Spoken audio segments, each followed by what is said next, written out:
Welcome to RPRA's Blue Box Program Wind-Up Plan Consultation, Session 4. At this time, all lines are in a listen-only mode.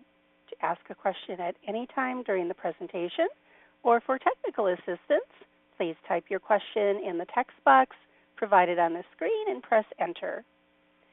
As a reminder, this webinar is being recorded. I will now turn the webinar over to Jess Turkett, Communications Advisor at RPRA. Go ahead, Jess. Thank you, Shalane, and thank you all for joining us today. This is the fourth session in our consultation webinar series on Stewardship Ontario's proposed plan to wind up the bluebox program and transition it to the new individual producer responsibility framework. We have, this is our second last session. Our last one will be tomorrow, and Jeff will speak to that in a little bit. As mentioned, you can ask a question at any time during the webinar. You'll see on the right-hand side of your screen, there's a text box where you can ask your questions. There are two tabs at the top, the Q&A one, where you can put in any questions, general comments, and then there's also a tech support tab. So if you are experiencing any audio-visual issues, please select that tab and type them in there, and you will receive dedicated support to your issue. We will be pausing throughout the presentation to answer your questions, as well as ask you some questions. We are seeking feedback on certain key areas of the plan, and we're asking some questions that you will also see in our online survey, which is, there's a link at the end of this presentation, as well as our website, if you wish to submit your feedback using that method.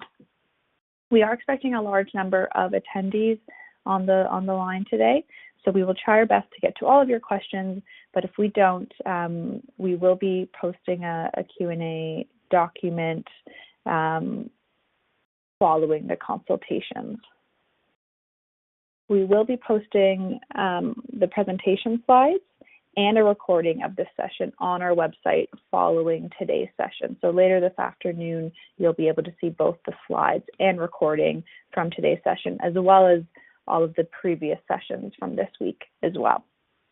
Joining me today is RPRA's Director of Transition, Jeff Rathbone, and Tessa Blanderin, Manager of Programs and Planning.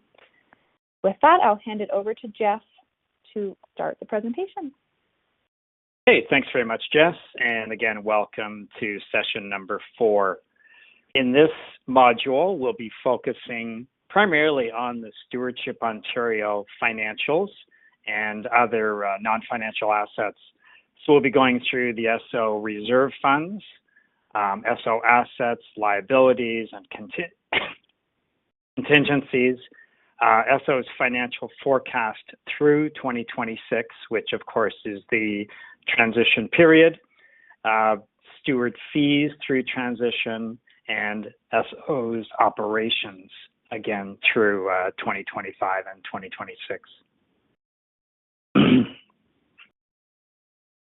So again, for those of you that may just be joining this session for the first time, just a really quick overview of what we're looking at.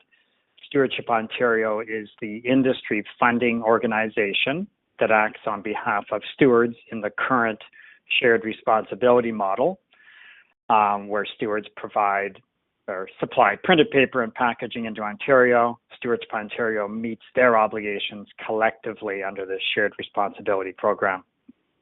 But in August 2019, the minister directed that the current Blue Box program, at least the way it's operated and funded, be wound up and a transition to a new individual producer responsibility framework. That transition has started, but will physically take place between January 2023 and the end of December 2025. And part of this process is that Stewardship Ontario must develop a plan for how to wind up their operations, their assets, etc. That plan needs to be considered by rpra, the authority, and we plan to consider this plan and seek to approve it before December 31st of this year. As Jess mentioned, we are doing a series of 5 different modules or sessions this week on different topic areas. So again, today is primarily on Stewardship Ontario's financial and operational issues. Tomorrow we'll be having our final module on the Continuous Improvement Fund. And then next week we'll be going to the breakout groups to discuss all these issues in more detail. So as always, we start with the minister's direction. And the minister had 3 very specific directions to Stewardship Ontario, in this case, to ensure fairness with respect to their financials and their operations for both stewards and for consumers.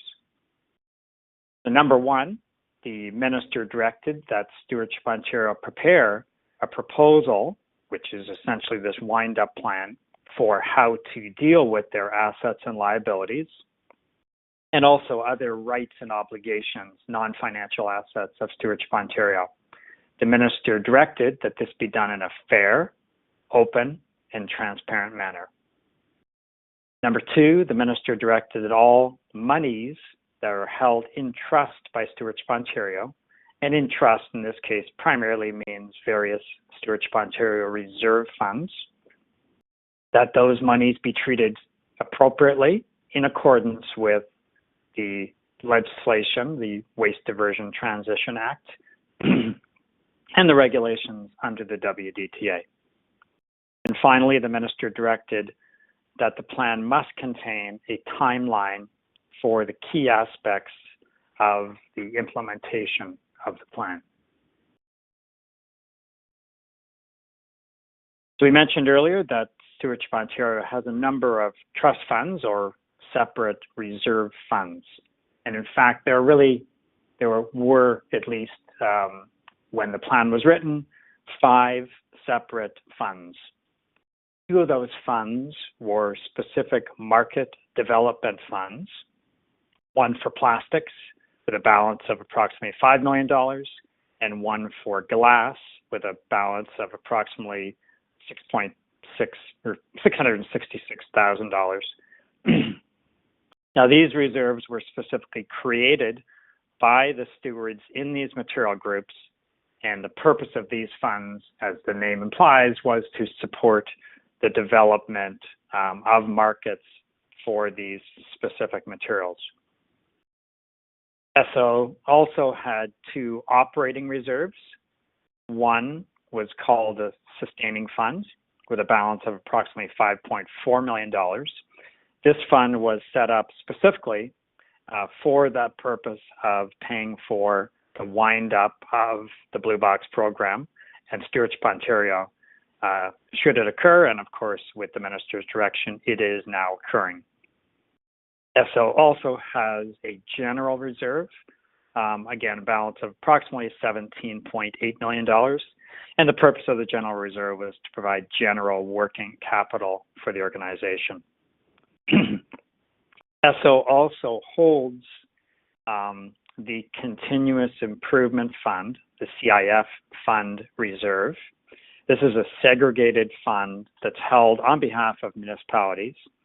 We'll be spending time on the CIF fund tomorrow, so it's really not part of today's discussion, but just to be transparent and ensure everyone is aware, SO does hold that fund. And again, we'll spend more time on that tomorrow. So SO in their plan has laid out a number of principles to guide how they plan to use and the disposition of these various funds. So principle number 1 is that SO should always maintain sufficient operating capital throughout the transition period to ensure that there's sufficient funds for cash flow and to meet the obligations to municipalities and creditors. Number 2, that the reserves should be used where possible for wind-up expenses, such that Stewardship Ontario does not need to issue a special levy to stewards to fund the wind-up activities. So in other words, putting it simply, use some of the reserve funds for the for the expenses associated with windup. Number 3 is that it's expected that the SO reserves net of the windup expenses will have funds remaining, and that it's recommended, the principle that SO has laid out, is that any funds remaining in excess of what is necessary for both cash flow needs and windup cost expenses should be returned to stewards before the transition is complete. And the 4th and final principle is that any unused market development funds should be returned to the stewards that contributed towards the fund through a fee reduction in the specific categories of plastic and glass.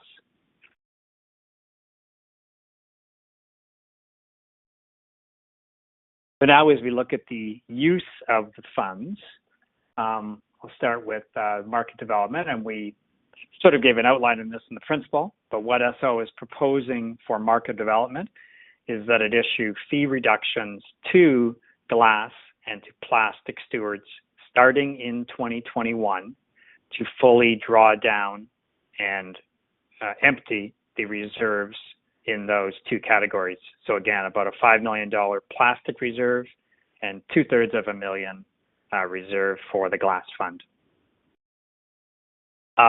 With respect to the sustaining fund, to simplify accounting, SO has recommended that the sustaining fund of $5.4 million be combined with the general reserve. So you'll see as we move forward that we are now looking at a combined sustaining and general reserve fund of approximately $23.2 million at the end of 2019. It's recommended that this general reserve be used to support the transition or wind-up expenses, and also that $1.3 million of this reserve be set aside for the final corporate wind-up of Stewardship Ontario that will occur in 2026. You'll see that there's a number of activities associated with corporate wind-up, which include an actual hiring of a liquidator and wrapping up the corporation. SO is also proposing that they distribute the estimated residual amount of this reserve, this general reserve, which is estimated at this point to be about $12 million, to stewards in 2025. And SO is also recommending that they'll look at the financial situation in the 2023 and 2024 steward fee setting cycles and possibly accelerate the distribution of this expected surplus depending upon the cash flow situation at the time. And again, noting that the CIS is here as well. That will be discussed tomorrow in session 5. So with respect to assets, debt, contingencies, and tax, SO's assets include cash and short-term investments. There's also non-financial intellectual property that we discussed in yesterday's module. SO has no capital assets. SO also has no short-term or long-term debt.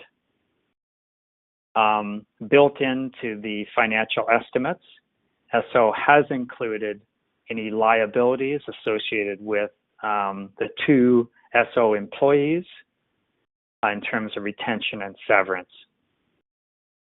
SO has also included any known legal liabilities. For example, for the final corporate windup, there'll be legal expenses there. SO has also disclosed that they have no other known existing or future legal expenses forecast. Also, with respect to tax, SO notes that they have no outstanding tax liabilities and no active proceedings with the Canada Revenue Agency. In terms of contracts, there were really the 2 most significant contracts that SO has. Number 1 would be the service contract with CSSA, the Service Alliance. And Stewardship Ontario also has HR contracts over and above the two full-time employees. They have HR contracts with the independent management team that's been brought in to oversee the wind-up plan and to oversee Stewardship Ontario during the wind-up period. The CSSA Management Services contract is for both the Blue Box program and for the MHSW program. Current term of this contract expires December 31st, 2021, and it has an automatic renewal term. But because MHSW will be winding up in 2021, the renewal will be modified to reflect the reduced scope of work after MHSW winds up in 2021. Now we'll just move to the financial forecast and the budget. Again, this transition is taking place over a long period, or at least a long period in terms of financial risk over a 5-year period. So Stewardship Ontario has been required to make numerous assumptions about what will be occurring between now and 2026. The first and largest of those assumptions deal with the projected steward obligation. So SO has used the 2020 steward obligation as a baseline. They've also used the approach from 2019 for cost containment, both municipal cost containment and steward cost containment, as a basis for their assumptions. They've adjusted the midterm forecast for cost of living or inflation, and they've also had to make assumptions about the timing of when municipalities will actually physically transition to the RRCEA regime. You'll see that what they've done is they've estimated that 1/3 of programs will leave the WDTA shared program in each of 2023, 24, and 25. And of course, we do not know yet exactly which municipalities will transition in each of those years. That will be information that will be provided in the draft regulation.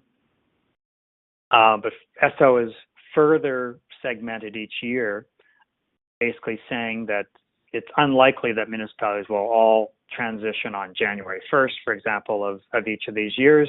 They'll likely transition throughout the year.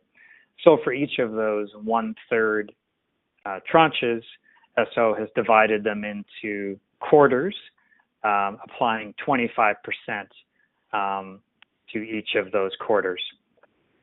You can picture basically in 2023, SO has assumed that 1/3 of municipalities will transfer in 2023, and 1/4 of those 1/3 will transfer between January and March, the next quarter in Q2, etc.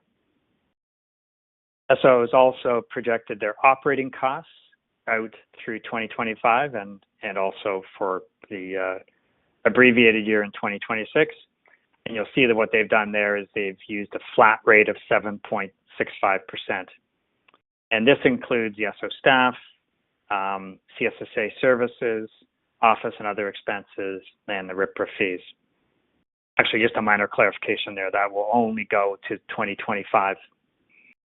The transition and corporate wind-up costs, you can see, have been projected through the 2020 to 2025 period and also for 2026.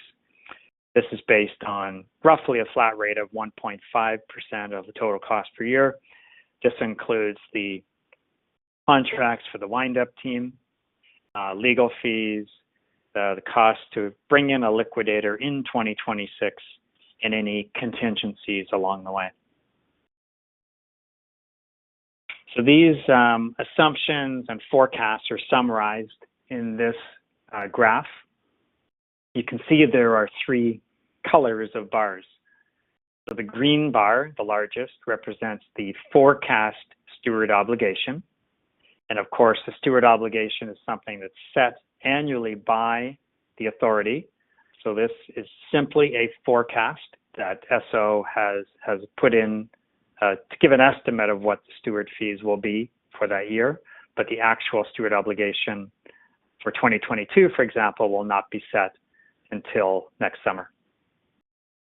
The yellow bar represents the operational expenses we just mentioned, about 7.65% of the total costs, and the blue bar, the transitional costs.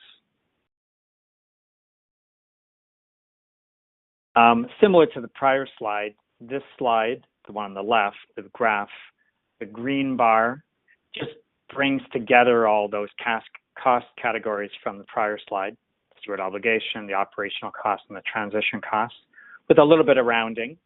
But the green bar represents, if you like, the total estimated expenses in each year. You can see that the expenses are expected to peak in 2022, which is really the last year of full WDTA programs. And then the physical transition of municipalities begins in 2023, as we noted on the prior slide. The yellow bar represents the net cost, in other words, the amount that will be needed from steward fees, and it's net of the money that will be drawn from reserve in the first years primarily to cover the costs of the transition to roughly 1.5% per year. And then towards 2025, you'll see that there's a larger drawdown of the reserve, going back to the principle we spoke of earlier, that any final amounts in the reserve should go back to stewards. But currently, that's shown as occurring in 2025, but as noted earlier, SO will be looking at their financial situation as they set fees for 23 and 24 for stewards, and possibly will look at accelerating that distribution. Then the table on the right simply shows a little more precisely the expected reserve drawdowns. You can see for the glass and plastic market development funds that's proposed by SO that those funds be drawn down in 2021, and then you'll see the estimated drawdowns from the general reserve all the way out to 2026. Now, as noted, these are 5-year forecasts in very uncertain global, both macro conditions and specific to the blue box, very unstable market conditions with respect to commodities. So there are absolutely further risks to Stewardship Ontario's estimates with respect to commodity risks. There's a risk of potential rising cost of blue box collection processing contracts as a result of short-term contracts once the wind-up dates and the transition dates of all municipalities are clearer. And also there could be variances in the one-third estimates that SO has used with respect to municipal transition timing, and of course always unforeseen legal or regulatory challenges. So with that, I will take a pause and pass back to Jess for any questions. Thank you, Jeff. So the question on your slide right now is one of the questions that we have asked in our online survey. Do you support the plan's budget and general reserve management proposal? Obviously, you don't have to answer this right now. We just wanted to throw it out there and get you thinking about it. So when you do submit feedback to us again in any of the ways that we have available, just keep this question in mind, as well as the other ones you'll see throughout the presentation, as these are key areas that we would really appreciate your feedback on. So this time, Jeff, we don't have any questions. So just a reminder to type in questions, comments on the right-hand side of your screen at any time, and we will be able to answer them. So with that, I think we can move to the next section. Thank you, Jess. In the next section, we're going to be talking about steward fees. You may or may not be aware that Stewardship Ontario is proposing a new fee-setting methodology. But before I dive into the specifics about the new methodology, I wanted to get back to the existing methodology. That methodology is developed around the following 4 principles that you see here on the slide. Its first principle was to encourage reduction, redesign, and recyclability of materials. Second, to reflect cost to manage each material. And the third, to recognize the benefits to all stewards from high recycling rates achieved by certain categories. And then lastly, to equitably share program management costs among all stewards. These principles were translated in a methodology that consists of 9 steps. It seems like a lot. I would want to draw your attention to step 3, which really is the most influential step in the methodology. As Jeff pointed out, the steward obligation is really the largest portion of the total costs that are covered by the steward fees. So this step really has the most impact in the end on the fees. And it's also the most complicated step.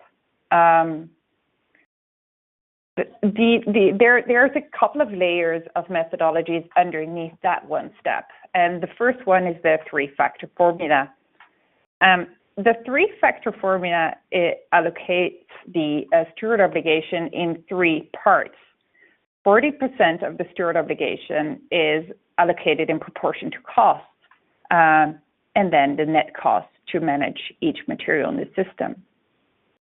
35% is allocated in proportion to relative recovery rate, and 25% is allocated in proportion to incremental costs that would have been incurred by material categories if they were to reach the 60% overall program target.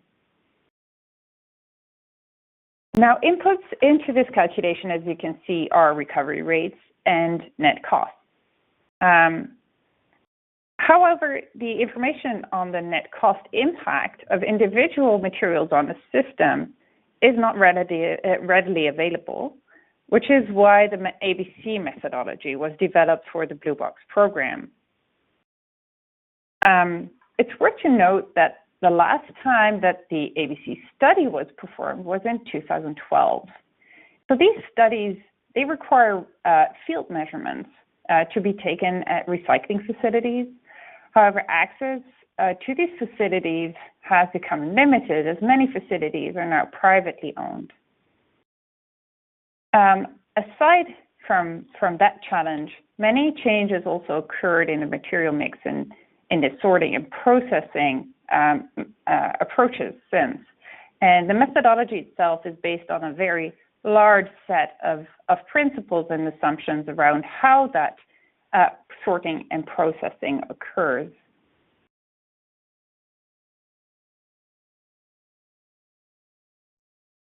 Now, jumping to the new methodology.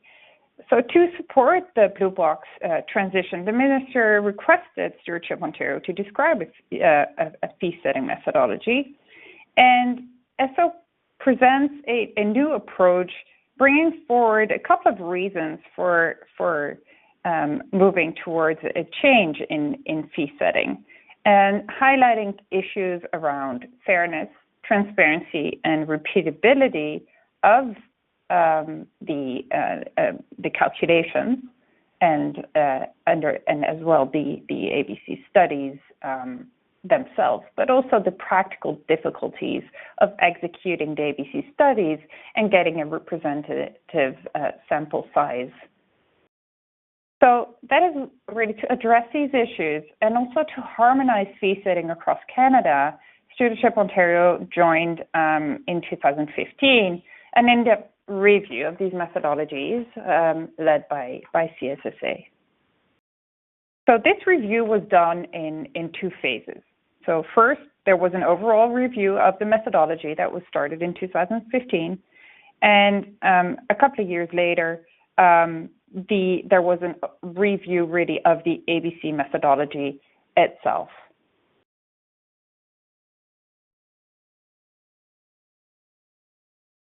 So in 2015, the review started with reviewing the overall principles of fee setting. It was considered by the Steward Consultation Committee. That is a committee that was created to oversee the efforts to review and reassess the methodologies to come to a new set of principles. And instead of having it very much based around 3 R's, etc., it was thought that it should not be a guiding principle for fee setting methodology itself, rather having increased recovery rewarded through the attribution of commodity to the material categories that generate that revenue.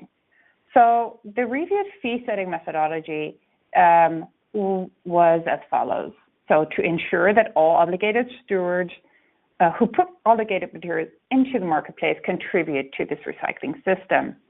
Ensure that material management costs allocated to each material reflect the material's impact on the cost to collect and manage it. And the commodity revenues should be attributed to the materials that earn that revenue. These 3 principles led to the 4-step methodology.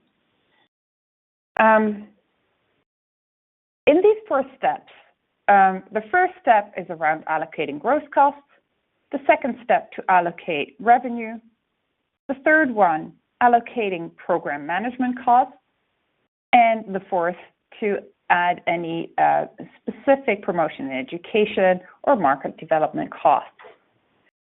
Again, the most complicated step in this methodology is step 1, allocating the gross cost. And this in this methodology, it's only done in 2 portions. So 60% of the gross costs are allocated based on supplied quantities and material cost impact on the recycling system, and 40% based on collected quantities and material cost impact on the recycling system. This new methodology was adopted in other Canadian provinces in 2016 and now proposed today in Ontario as well by Stewardship Ontario.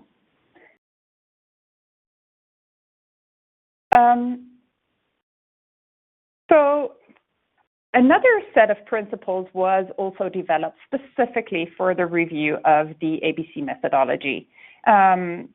I do not go into detail on those principles today. You can find it on, and including many more details on this methodology on the Stewardship Ontario website, and links to the CSSA website as well. They contain many resources. These principles led to a new methodology and underlying this.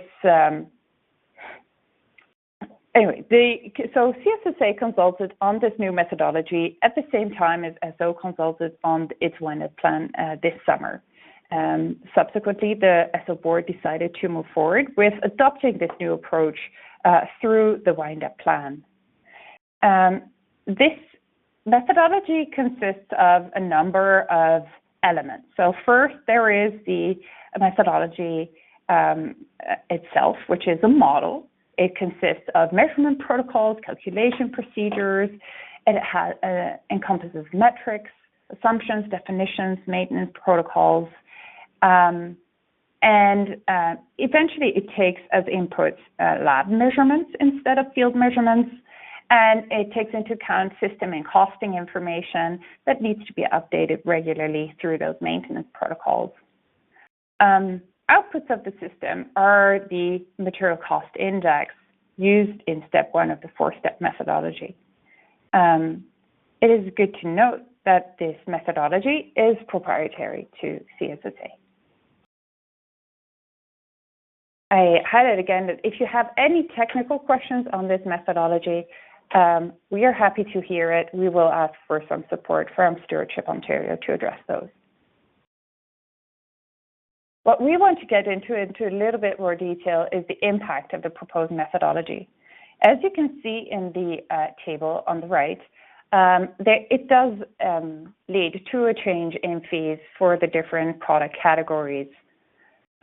Overall, the steel, glass, and printed paper categories see slight increases in fees, while plastics see a decrease. For other categories, it varies across Canada. I want to draw your attention to the specific impact on the printed paper stewards, which increases the portion of the steward obligations paid to municipalities and First Nations communities in kind. For 2020, this was estimated at a $3.5 million increase in the in-kind program, which is about 70%. However, SO expect that this impact will be reduced in future years as the supply tonnage of printed paper is expected to decline. So to mitigate this impact, SO is proposing to implement it in 2 years, and not fully in 2021, but fully in 2022, and assigning 2021 as a transition year using both methodologies. So 50% of the fees would be determined based on the existing methodology, and 50% would be based on the new approach.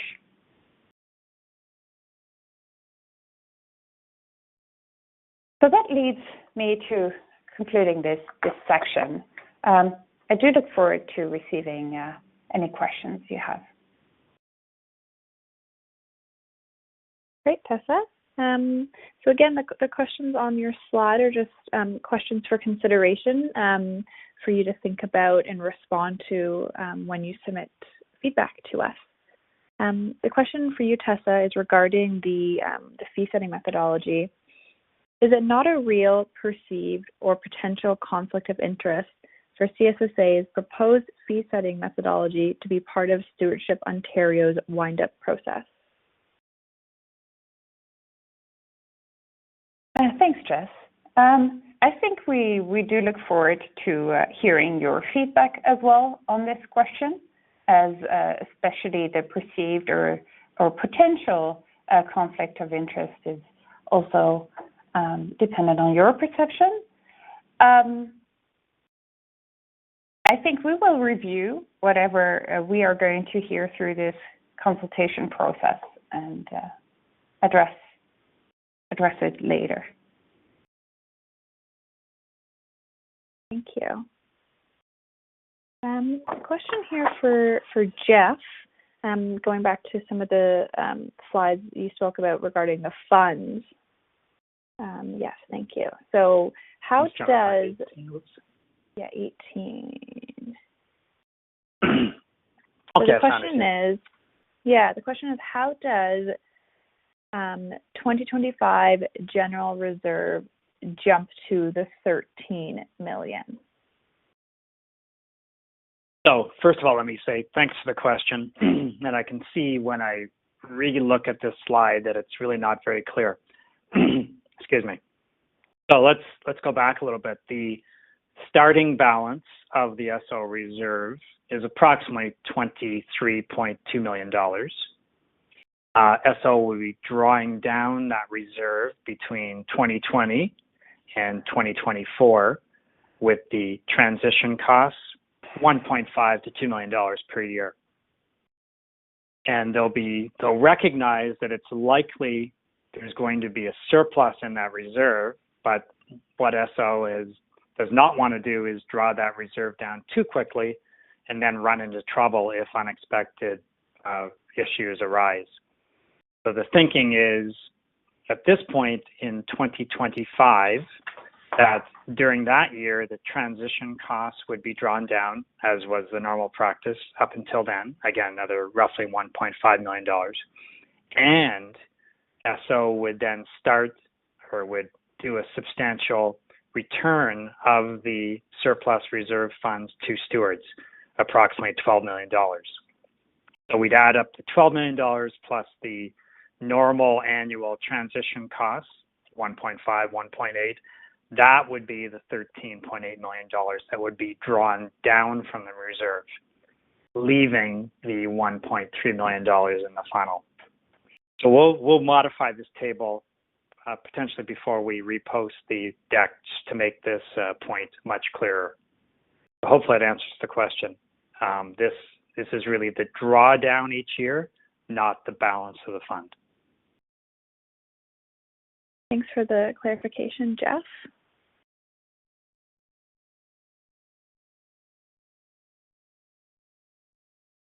Okay.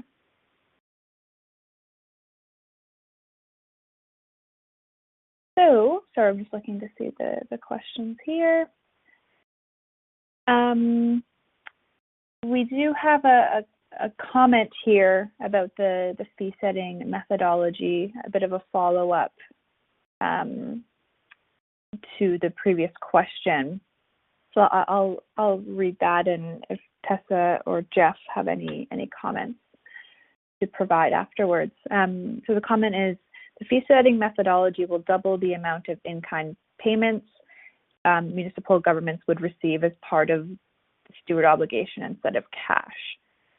SO has indicated that this is due to the cost of managing newspapers being under-allocated in previous years. However, no rationale or data to support why this change has occurred from the previous model to this model could be provided when requested. We believe the idea that newspaper management costs would double when all data points to rapidly decrease amounts of newspaper in the system seem incredibly counterintuitive. So perhaps I'll just follow up to Tessa's comment that we thank the listener for this comment. The whole purpose of this consultation and of SO drafting a plan and consulting on a plan, and then having the authority also consult on the plan, is to inform our board of directors when they are considering this plan for approval in December. And as noted, and as has been the case with other plans, our board has the ability to put conditions on our approval. In other words, to modify the plan that we've received. And if you look at some of the other wind-up plans, tires, electronics, et cetera, you will see that our board, in fact, did apply conditions of approval. So again, thank you for the comment. We've received it, and we would look forward to other comments on this issue or others that we're discussing today. Thank you, Jeff. That's it for questions for now, so I'll pass it back to Tessa. Thank you, Jeff.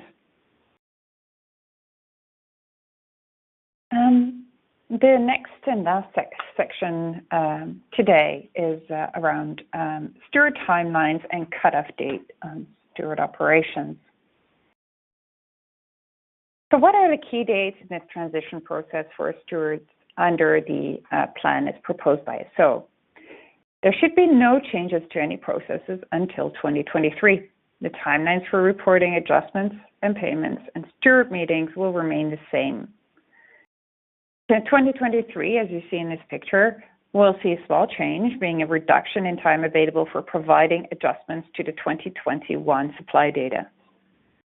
In 2024, the final steward report of the 2023 supply data will take place, and also adjustments to 2022 supply data will be due in 2024 instead of 2025.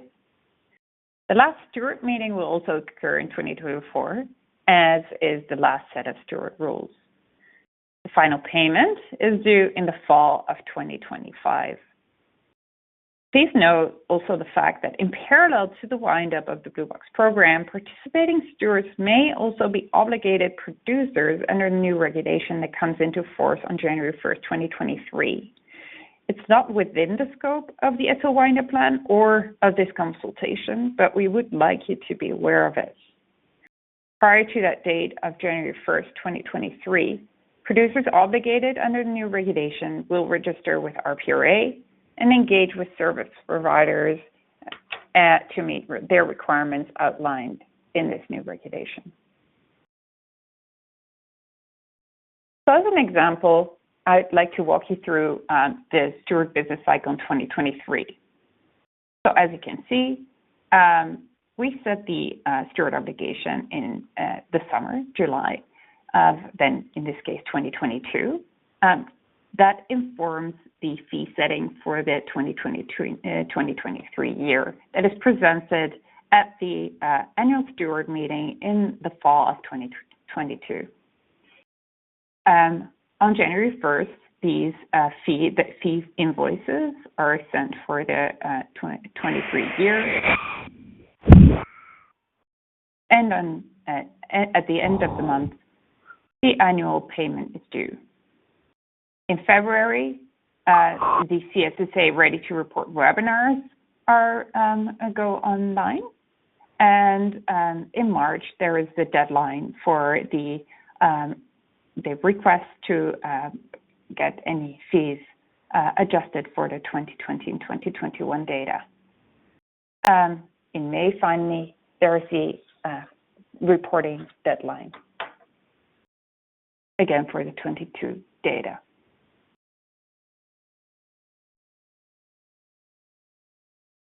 So going in more detail on these last deadlines for adjustments, because it's going to be important to get your views on whether this works for you. So there's no change for the data for 2022 year that is reported to us in 22, and that is used for this fee setting of 23. Any adjustments should be made before March 2024. Where it does change is in the subsequent year. So the 22 data reported in 23 can only be adjusted until May 24. And similarly, the 23 supply data can also only be adjusted until May 24. So this is a significant reduction in adjustment timelines that is good to be aware of.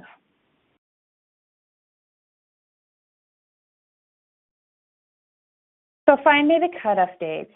As you can see, the plan is to wrap up Stewardship Ontario as a corporation in September of 26.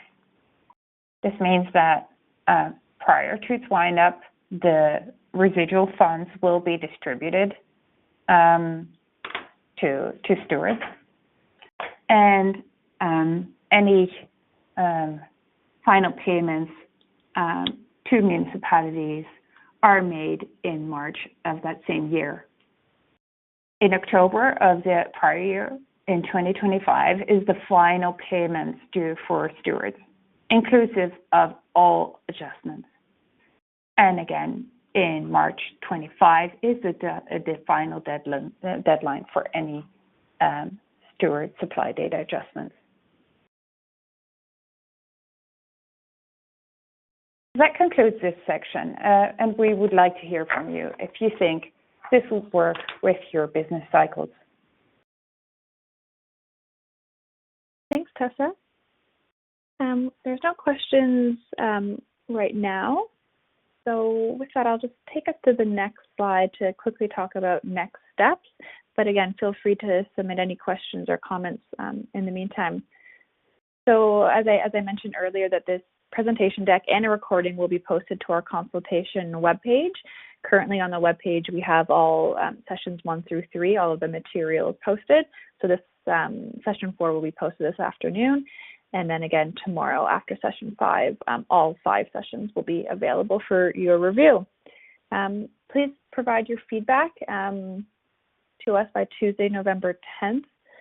Again, as mentioned several times for the presentation, there are several different avenues for you to take to submit your feedback. You can submit it via email to consultations@rpra.ca. You can use our online survey, which includes some questions that you would have seen in today's presentation. The link is there, and it's also on our website, as well as continuing to provide your feedback in tomorrow's webinar, as well as the group discussions next week. And there's also always the opportunity to set up a one-on-one meeting with us. So if you have interest in that, please just send us an email to consultations@rpra.ca.